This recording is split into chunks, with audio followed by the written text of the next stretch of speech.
So guys, ఈ వీడియోలో మనము కంపెనీస్ రిక్రూట్మెంట్ సంబంధించి రూట్ మార్చాయి. ఇప్పుడు రిక్రూట్మెంట్ అనేది అంత ఈజీగా జరగట్లేదు. ఇది నేను talking about freshers.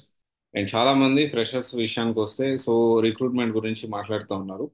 And calls ఉన్నాయి నేను అంటున్నాను, కాల్స్ లేవు కొంతమంది అంటున్నారు. బట్ ఎనీవే, ఎవరి ఇష్టం వాళ్ళది అండ్ ఎవరి ఒపీనియన్ వాళ్ళది. ఇప్పుడు ఏంటి అంటే, this is update about recruitment process అనేది కొంచెం టఫ్ అయిందని ఫ్రెషర్స్ కి చెప్పాలి.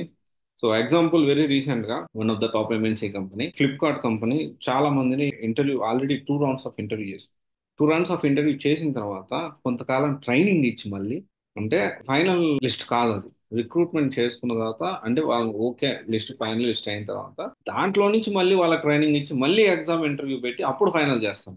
అంటే ఆన్లైన్ ట్రైనింగ్ ప్రొవైడ్ చేస్తున్నారు ఎనీవే. సో అవి కూడా recorded classes. And other companies కూడా కొంచెం ఏంటి అంటే ఈ రిక్రూట్మెంట్ విషయంలో చాలా టఫ్ చేస్తున్నాయి ఫ్రెషర్స్ కి. ఎందుకంటే దే ఆర్ ఎక్స్పెక్టింగ్ అట్లీస్ట్ ఒక ఫ్రెషర్ ని తీసుకుంటే 3 years of experience, 4 years of experience ఉన్న వాళ్ళు ఎలా వర్క్ చేస్తారో వాళ్ళకి ఇచ్చిన టాస్క్ అంత వర్క్ వీళ్ళతో చేయించుకోవాలని ప్లాన్ లో ఉంది. మరి దీంట్లో తప్పించుకోవడానికి ఉందా, వేరే ఆప్షన్ ఉందా అంటే మనకైతే ఆప్షన్ లేదు. ఇది కొంతవరకు అనైతికల్ అయినా కానీ ఇంకా మనకు తప్పని పరిస్థితి. సో ప్రజెంట్ అయితే దాన్ని మనము కాదనలేని పరిస్థితి. అండ్ ఇంకొక విషయం వచ్చేసి ఏంటి అంటే, కొంత రూట్ మార్చాయి టాప్ కంపెనీస్. సో ఇప్పుడు విషయానికి వస్తే ఇన్ఫోసిస్, టాటా, ఈఎల్ఎక్స్ఐ ఇలా ఏంటి అంటే కొత్తగా హైరింగ్ చేసుకునే వాళ్ళ సంగతి చూసుకుంటే, సో 51,000 అంటే లాస్ట్ ఇయర్ ఇన్ఫోసిస్ 2023లో 51,000 మందిని రిక్రూట్ చేసుకుంది. అండ్ ఇప్పుడు కొత్తగా ఏంటి అంటే 50% క్యాంపస్ లో నుంచి, 50% బయట నుంచి, అంటే సగం ఏమో కాలేజ్ నుంచి. ఒకప్పుడు ఏంటంటే ఎక్కువగా కాలేజ్ నుంచి తీసుకునే వాళ్ళు, అరకొర ఏమన్నా అవసరం పడితే బయట నుంచి తీసుకునే పరిస్థితి ఉండేది. బట్ ఇప్పుడు 50% ఆఫ్ ద రిక్రూట్మెంట్ అనేది, ఒకవేళ ఫ్రెషర్ అయితే ఖచ్చితంగా కాలేజీలో నుంచి తెచ్చుకోవడానికి ప్రయత్నం చేయండి. ఎందుకంటే ఒకప్పుడు ఏంటంటే 70%, 80% వరకు కాలేజీలో రిక్రూట్ చేస్తున్నారు. 20 to 30% మాత్రమే బయట ఏంటి అంటే అవసరాన్ని బట్టి వాళ్ళు రిక్రూట్ చేసుకోవడం జరిగేది. కానీ ఇప్పుడు ఆల్మోస్ట్ 50% మాత్రమే హైరింగ్ అనేది కాలేజీ నుంచి ఎంపిక చేస్తూ ఉన్నారు. అండ్ దట్టు ఇప్పుడు మీకు చెప్పాను కదా, లిస్ట్ ఫైనల్ అయిన తర్వాత మళ్ళీ వాళ్ళని ట్రైనింగ్ ఇచ్చి, ఇంటర్వ్యూ కండక్ట్ చేసి, ఎగ్జామ్ కండక్ట్ చేసి అప్పుడు వాళ్ళని తీసుకుంటాం. సో చాలా ఫిల్టరేషన్ జరుగుతోంది ఇక్కడ.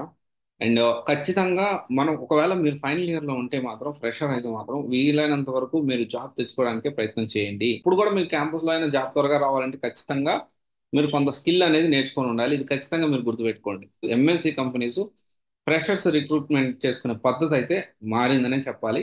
ఇంతకు ముందులాగా డైరెక్ట్ తీసుకున్న తర్వాత కొంత 3 lakhs ప్యాకేజ్ లేకపోతే ఎంతో కొంత ప్యాకేజ్ ఇచ్చి అప్పుడు వాళ్ళని ట్రైనింగ్ చేసే పద్ధతి అయితే ఉండేది. కానీ ఇప్పుడు ఫుల్లీ ట్రైన్డ్, నాకు డైరెక్ట్ గా వాడు నాకు ఒక, నేను రిక్రూట్ చేసుకున్నాను డైరెక్ట్ నా ప్రాజెక్ట్ లో కూర్చొని ప్రాజెక్ట్ లో వర్క్ చేయాలి, అలాంటి క్యాండిడేట్స్ వాళ్ళని నేను రిక్రూట్ చేసుకుంటాను, వాళ్ళకి నేను జీతం ఇస్తాను అనే మైండ్ సెట్ లో కంపెనీలు ఉన్నాయి. ఖచ్చితంగా మీరు ఈ విషయం గురించి ఖచ్చితంగా ఆలోచించండి. ఫ్రెషర్స్ ఖచ్చితంగా డెవలప్మెంట్ సైడ్ ఆలోచించండి. ఒకవేళ కాని పక్షంలో ఆల్టర్నేటివ్ ఏదైనా ఉంటే ప్లాన్ చేసుకోండి. ఇప్పుడైతే ఖచ్చితంగా కాల్స్ ఉన్నాయి.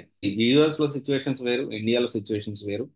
ఇక్కడ సిచ్యువేషన్స్ అక్కడ సిచ్యువేషన్స్ కి ఎలా మ్యాచ్ చేస్తారనేది అది అర్థం కావట్లేదు. చాలా మంది ఇక్కడ సిచ్యువేషన్ ని అక్కడ సింగ్ చేసుకుంటూ ఉంటారు, అక్కడ జరిగే పరిస్థితుల్ని ఇండియాలో జరుగుతున్నట్టుగా ఊహించుకుంటూ ఉంటారు. ఈ న్యూస్ అయితే ఏదైతే ఉందో ఇదంతా కూడా పక్కన పెట్టేసేయండి. ఎండ్ ఆఫ్ ది డే మీరు ఒక విషయం అయితే గుర్తుపెట్టుకోండి, మనం నేర్చుకునే స్కిల్ అయితే ఎక్కడికి పోదు. సరే జాబ్స్ కాల్స్ లేవు అనుకోండి, మనం నేర్చుకున్న స్కిల్స్ అయితే ఎక్కడికి పోవు. ఖచ్చితంగా మనకి హెల్ప్ అవుతుంది, మనకి ఇంటర్వ్యూలో సపోర్ట్ వస్తుంది. ఎంతో కొంత స్కిల్ నేర్చుకుంటే ఖచ్చితంగా మనకు ఉపయోగపడుతున్న విషయం మాత్రం అస్సలు మర్చిపోకండి. Okay, all the best. ఆలోచించండి. Thank you.